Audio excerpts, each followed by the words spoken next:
ఓం శ్రీ మాత్రే నమః. శ్రీ గురుభ్యో నమః. అమ్మవారి పిలుపు ఛానల్కి స్వాగతం అండి. ఆ అమ్మవారి యొక్క ఆశీస్సులు మనపై ఎప్పుడూ ఉండాలని మనస్ఫూర్తిగా కోరుకుంటూ ఈరోజు వీడియో అయితే స్టార్ట్ చేయబోతున్నాను ఫ్రెండ్స్.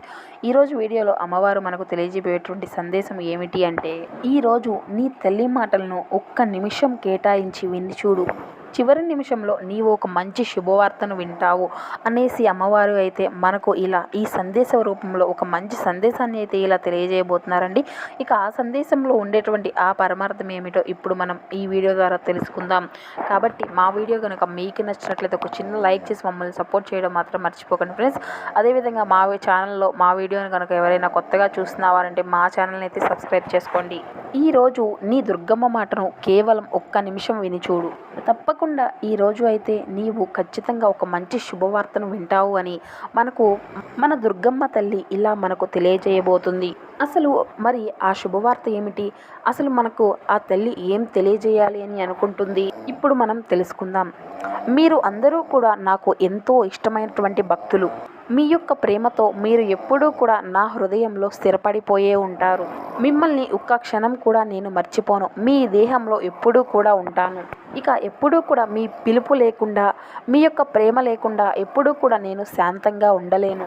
మీ యొక్క ప్రేమకు, మీ యొక్క ఆప్యాయతలకు నేను ఎప్పుడూ కూడా బందీనే.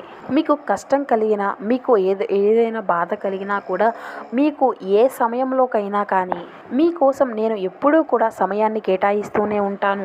అలాగే మీరు నాపై చూపించేటటువంటి ప్రేమకి నేను మీకు కృతజ్ఞతలు తెలుపుతున్నాను. మీరు నన్ను ప్రార్థిస్తున్నారు. అలాగే మీకున్నటువంటి ప్రతి కష్టాన్ని, బాధని నాకు తెలుపుతున్నారు.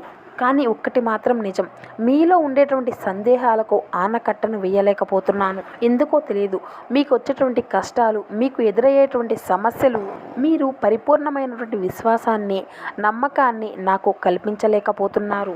నా తల్లి ఉంది, అంతా కూడా ఆమె చూసుకుంటుంది అనేటువంటి నమ్మకాన్ని, ధైర్యాన్ని నాకు ఇవ్వలేకపోతున్నారు. నాపై నమ్మకం ఉంది అంటూనే మరలా మీ యొక్క సమస్యలను, కష్టాలను చూసి భయపడిపోతున్నారు. అవి మనల్ని ఏమీ చెయ్యలేవు అని నీకు నేను ఎన్నోసార్లు తెలుపుతూనే ఉన్నాను. అవి నీ దగ్గరికి కూడా చేరనివ్వను అని నీకు ఎన్నెన్నోసార్లు చెప్పాను. అయినా కానీ నీవు నమ్మకాన్ని అనేది కోల్పోతూనే వస్తున్నావు. నీలో ఉండేటువంటి అటువంటి ఆలోచనలకు నీవు ఆనకట్టను వేయలేకపోతున్నావు. అది అంతా కూడా కేవలం ఒక మాయ మాత్రమే. ఆ మాయలో మీరు చిక్కుకోవద్దు, ఆ ఊబిలోనే నీవు కోలుకుపోవద్దు అనేటటువంటి విషయాన్ని నీకు ఎన్నో విధాలుగా నీకు తెలపడానికి ప్రయత్నిస్తూనే ఉంటున్నాను. కష్టం అనేది శాశ్వతం కాదు. నీకు వచ్చేటువంటి సంతోషాలను ఏ విధంగా స్వీకరిస్తున్నావో అదేవిధంగా నీ యొక్క సవాళ్ళను కూడా, నీ యొక్క కష్టాలను కూడా ఒక సవాళ్ళుగా ఎదుర్కో. అవి నిన్ను ఏమీ చేయలేవు అని ప్రతి నిత్యము కూడా ఏదో ఒక సందేశ రూపంలో నీకు తెలియజేస్తూనే ఉంటున్నాను. ఇక నీ యొక్క సమస్యను ఒక్కసారి నీవు విన్నవించుకుంటున్నావు కదా, కాబట్టి ఇక తరువాత అటువంటి ఆలోచనలు అన్నిటినీ కూడా నీ యొక్క బుర్ర నుండి బయటికి పంపించేసేయండి. కాబట్టి వాటిని బయటకు పంపించేసేయండి. లేదంటే అవి మిమ్మల్ని, మీ యొక్క మనసును పట్టి కుదిపేలా చేసేస్తూ ఉంటాయి. నీకు కొండంత అండగా, నీకు రక్షణగా నీ తల్లిని నేను ఉన్నాను కదా. నీ యొక్క సమస్యల పట్ల నీవు ఎక్కువగా ఆలోచనలు చేస్తూ ఉంటే నీకు ఏమనిపిస్తుంది? అది జరుగుతుందా లేదా? ఇటువంటి అనస్థిరమైనటువంటి ఆలోచనలతో మీరు ఉంటారే తప్ప అది జరుగుతుంది ఖచ్చితంగా అనేటువంటి స్థిరమైనటువంటి ఆలోచనలతో ఎప్పుడూ కూడా ఆలోచించలేరు. ఎప్పుడూ కూడా ఆ బాధ నుండి మీరు బయటపడలేరు.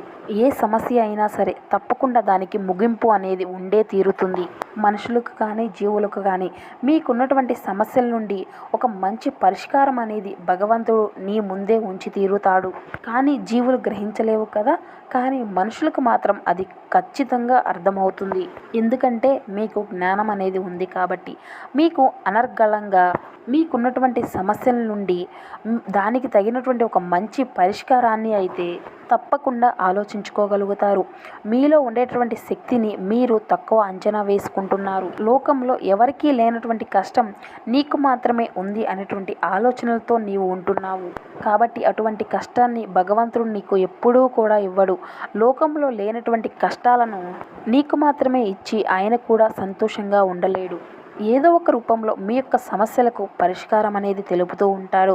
అదేవిధంగా మీకు ఎప్పుడూ కూడా అండగా మీకుగానే గ్రహించే విధంగా మీరు ఆలోచించేటువంటి ఒక మంచి శక్తిని కూడా మీకు ఇస్తాడు. మిమ్మల్ని మీ యొక్క సమస్యలను ఆయన ఎంతోగా గ్రహించి మీరుగానే ఒక మంచి నిర్ణయాన్ని తీసుకునే విధంగా ఆయన వంతుగా ఆయన మీకు తగినటువంటి పరిష్కార మార్గాలను ఆయన ఎప్పుడూ కూడా చూపిస్తూనే ఉంటాడు. కొన్నిసార్లు మీరే గ్రహించలేరు. దానికి కారణం మీ యొక్క కర్మ ప్రభావం అనేది మీకు ఎక్కువగా ఉండడం. కాబట్టి అట్టి సమయంలో మీరు చేరుకోవలసినటువంటి గమ్యం అనేది ఇంకా కొంత ఆలస్యం అనేది పెరుగుతుంది.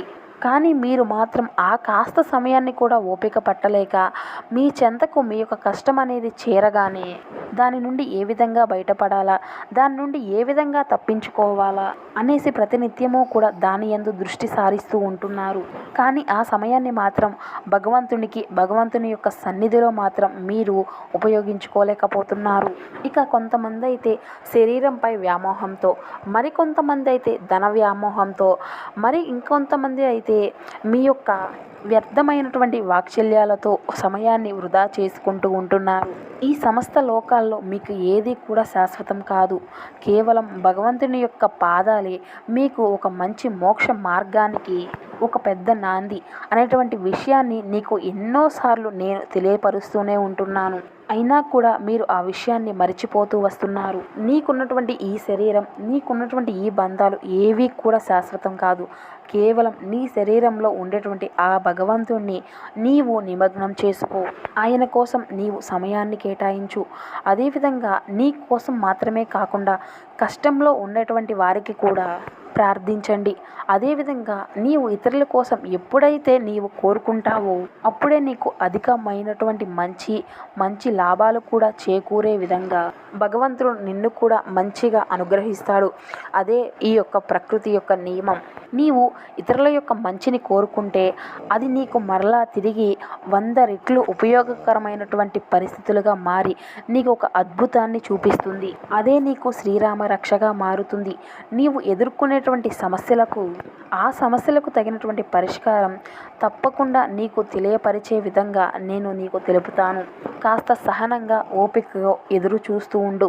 అన్నీ కూడా సర్వం కూడా నీవే జగని అని నీవు భావించిన నీకు ఎప్పటికీ కూడా నీకు నేను అన్యాయం చేయను. నా యొక్క సహాయం అనేది నీకు కొంతపాటి ఆలస్యం అనేది జరగవచ్చు. ఇంతలోనే నీవు భయపడవద్దు. నీ యొక్క చుట్టూ ఉన్న వారితో నీవు పోల్చుకుంటూ అధైర్యపడవద్దు. నీకు మంచి రోజులు ఖచ్చితంగా వస్తాయి. నీవు వినాలి అని అనుకుంటున్నటువంటి శుభవార్తను నీవు వినేలా ఖచ్చితంగా చేస్తాను. నన్ను నమ్ముకున్నటువంటి నీకు ఎప్పుడూ కూడా అన్యాయం చేయనని నీకు మరొకసారి తెలుపుతున్నాను. ఇది గ్రహించి నీవు ధైర్యంగా ఉండు. నీకు ఏది ఎప్పుడు ఏ సమయానికి ఇవ్వాలో నీ దుర్గమ్మకు బాగా తెలుసు.